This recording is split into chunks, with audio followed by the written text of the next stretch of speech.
जय हिंद एवरीवन। तो हमारा नेक्स्ट चैप्टर क्लास 10th की इंग्लिश का वो है नेल्सन मंडेला जी पर।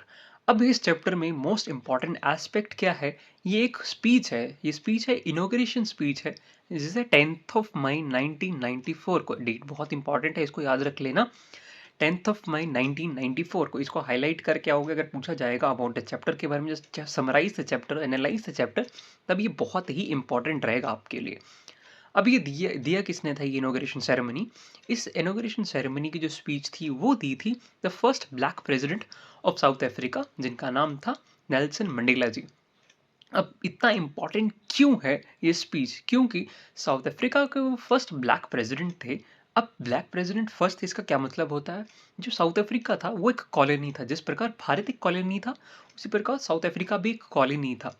वहाँ पे एक सिस्टम फॉलो होता था जिसे कहते हैं अपार्थाइड। बहुत ही इनह्यूमन सा सिस्टम था, जिसमें क्या होता था कि जो गोरे लोग हैं वो काले लोगों पे राज किया करते थे, और तथा उनके जो डिस्क्रिमिनेशन किया करते, दैट सिस्टम, जिसमें जो रेशियल बेसिस पे डिस्क्रिमिनेशन होती थी, उसे अपार्थाइड सिस्टम कहा जाता था।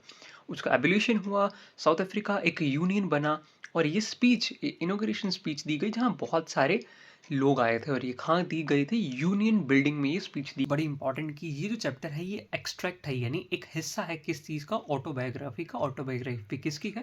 नेल्सन मंडेला जी की है। उनकी ऑटोबायोग्राफी का नाम क्या है? A long walk to freedom. उससे ये एक्सट्रैक्ट उठाया गया है ये चैप्टर। से जानेंगे।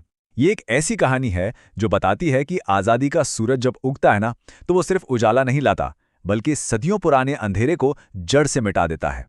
जरा सोचिए, एक इंसान अपनी जिंदगी के 27 साल जेल में गुजारता है और फिर उसी देश का राष्ट्रपति बन जाता है। ये कैसे मुमकिन है? ये कोई फिल्मी कहानी नहीं है। ये कहानी है जबरदस्त हिम्मत की, अनगिनत कुर्बानियों की और एक ऐसे इरादे की जिसे कोई तोड़ नहीं पाया। तो चलिए इस कहानी की शुरुआत करते हैं एक नए सवेरे से। एक ऐसा सवेरा जिसका इंतजार दक्षिण अफ्रीका ने सदियों तक किया। तारीख थी 10 मई 1994 और जगह थी प्रिटोरिया। ये कोई मामूली दिन नहीं था। अंदाजा लगाइए, दुनिया भर से 140 से भी ज्यादा देशों के बड़े बड़े लीडर्स और डिग्निटरीज वहां मौजूद थे।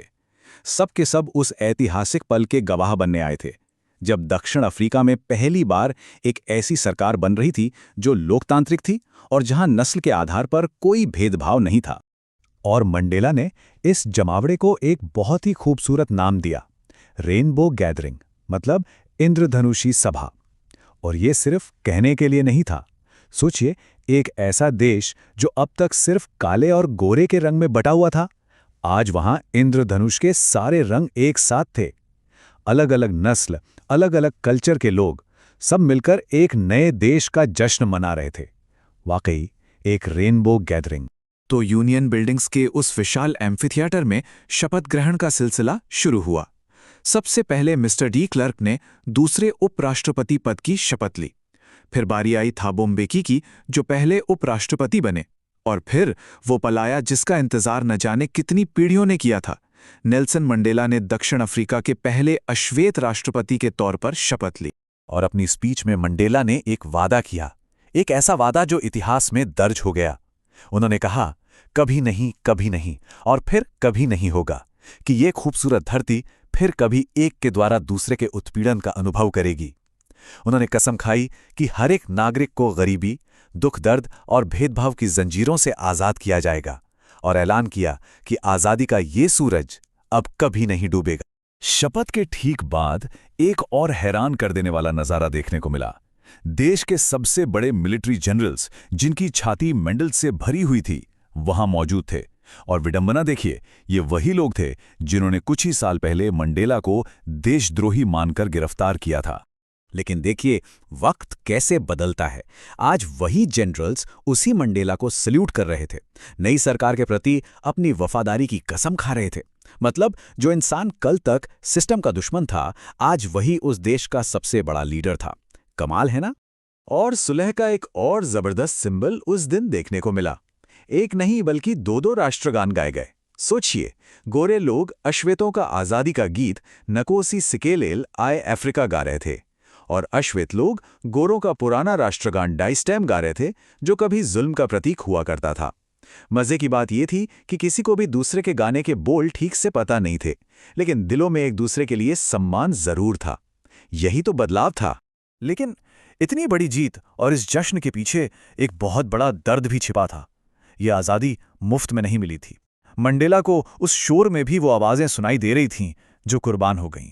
उन्हें वो भारी कीमत याद आ रही थी जो इस दिन के लिए चुकाई गई थी। मंडेला ने उन हजारों लोगों को याद किया, उन गुमनाम हीरोज को जिन्होंने इस दिन के लिए अपनी जान दे दी। ये वो लोग थे जिन्होंने अपार्थेड यानी रंग भेद की उस जालिम व्यवस्था के खिलाफ आवाज उठाई थी। एक ऐसा सिस्टम जो इंसान को सिर्फ उसकी चमड़ी के रंग से आंकता था और उसके सारे हक छीन लेता था। मंडेला को ओलिवर टैम्बो, वॉल्टर सिसलू जैसे अपने साथियों की याद आई और उन्हें इस बात का गहरा अफसोस था कि वो आज उन सबका शुक्रिया अदा नहीं कर सकते। पर मंडेला का मानना था कि जुल्म और क्रूरता का एक अजीब नतीजा भी होता है। इतनी ज्यादा नफरत अपने आप में असाधारण हिम्मत, समझदारी और दरियादिली वाले लोगों को जन्म देती है, और यही लोग किसी भी हीरे जवाहरात से ज्यादा कीमती होते हैं। जैसा कि उन्होंने कहा, मेरे देश का असली खजाना उसके लोग हैं। असली दौलत जमीन के नीचे नहीं, लोगों के दिलों में होती है। तो इतनी सालों के संघर्ष से मंडेला ने हिम्मत के बारे में क्या सीखा, चलिए देखते हैं। उन्होंने हिम्मत का सही मतलब अपने साथियों की कुर्बानियों में देखा। उन्होंने सीखा कि हिम्मत का मतलब ये नहीं है कि किसी को डर ही न लगे। अरे डर तो सबको लगता है। हिम्मत का असली मतलब है उस डर पर जीत हासिल करना। बहादुर वो नहीं है जो डरता नहीं, बहादुर तो वो है जो डरने के बावजूद उसका सामना करता है और उसे हरा देता है। मंडेला एक और गहरी बात कहते थे, जुड़वा दायित्वों की। उनका मानना था कि हर इंसान की दो जिम्मेदारियां होती हैं, पहली अपने परिवार के प्रति और दूसरी अपने लोगों और अपने देश के प्रति। लेकिन अपार्थेड वाले दक्षिण अफ्रीका में एक अश्वेत इंसान के लिए इन दोनों जिम्मेदारियों को एक साथ पूरा करना नामुमकिन। और ये समझना भी दिलचस्प है कि मंडेला के लिए खुद आज़ादी के मायने कैसे बदले। देखिए, बचपन में आज़ादी का मतलब था बस खेतों में दौड़ना। स्टूडेंट लाइफ में रात को दोस्तों के साथ बाहर घूम पाना ही आज़ादी थी। फिर जब वो जवान हुए तो आज़ादी का मतलब था अपना परिवार बसाना और इज्जत की जिंदगी जीना। पर जल्द ही उन्हें एहसास हुआ कि ये सिर्फ उनकी अपनी आज़ादी का सवाल नहीं है। उनकी जो आज़ादी की भूख थी वो अब पूरे समाज, अपने सभी लोगों की आज़ादी की भूख बन चुकी थी। और यहाँ मंडेला एक ऐसी बात कहते हैं जो सोचने पर मजबूर कर देती है। वो कहते हैं कि गुलाम सिर्फ वो नहीं है जिस पर जुल्म हो रहा है, गुलाम तो जुल्म करने वाला भी है। कैसे? क्योंकि वो नफरत और छोटी सोच की जेल में कैद है। तो असली आज़ादी तब मिलेगी जब जुल्म सहने वाला और जुल्म करने वाला दोनों इन जंजीरों से आज़ाद होंगे। दोनों को आज़ाद करने की ज़रूरत है। तो मंडेला राष्ट्रपति बन गए, लेकिन क्या सफ़र यहीं ख़त्म हो गया? बिल्कुल नहीं। असल में ये तो बस एक पड़ाव था, सफ़र अभी अधूरा था। मंडेला ने अपने अनुभव से एक बहुत बड़ी बात सीखी थी। उन्होंने कहा, एक बड़ी पहाड़ी पर चढ़ने के बाद ही पता चलता है कि चढ़ने के लिए और भी बहुत सी पहाड़ियां हैं। मतलब एक बड़ी जीत तो मिल गई थी, लेकिन गरीबी से लड़ने की पहाड़ी, असमानता से लड़ने की पहाड़ी, ऐसी कई और चुनौतियां सामने खड़ी थीं, और ये लड़ाई अभी बहुत लंबी चलनी थी। नेल्सन मंडेला की जिंदगी हमें यही सिखाती है कि आज़ादी कोई मंजिल नहीं है, ये तो एक सफ़र है, एक कभी न खत्म होने वाला सफ़र, एक ऐसा लंबा रास्ता जिसके लिए ज़बरदस्त हिम्मत और इंसानियत चाहिए। और उनकी कहानी हमारे लिए एक सवाल छोड़ जाती है कि आज की दुनिया में हमारे सामने वो कौन सी पहाड़ियां हैं जिन पर चढ़ना अभी बाकी है। क्योंकि सच तो ये है कि स्वतंत्रता का ये लंबा सफ़र आज भी जारी है।